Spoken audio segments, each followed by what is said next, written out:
Chapter 10 of Attached, Part 4, Admitting There's a Problem. Many people living in an anxious avoidant trap have a hard time admitting to themselves and others that there's a problem. They'll brush it off, like, well, who is 100% satisfied?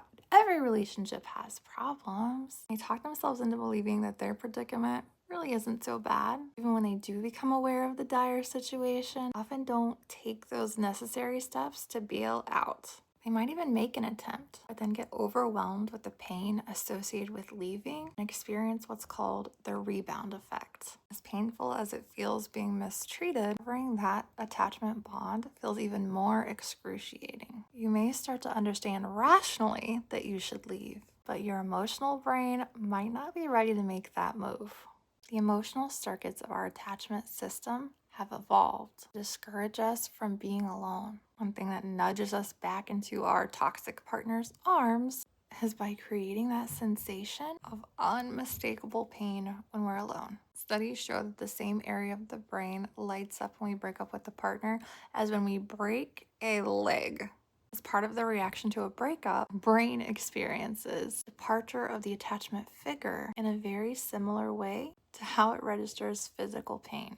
But it's not just the feeling of pain that takes over. Other thought processes also get hijacked in the process. Your attachment system gets activated. And then you'll get overwhelmed by memories of the few positive experiences you had together. And somehow magically forget all the bad experiences. You'll recall how sweet to you they were the other day when you were distressed and completely forget the fact that they were who distressed you in the first place. An activated attachment system is extremely powerful. Do not overlook this fact. Returning to the scene of the crime. What happens if you do return to your partner after a breakup?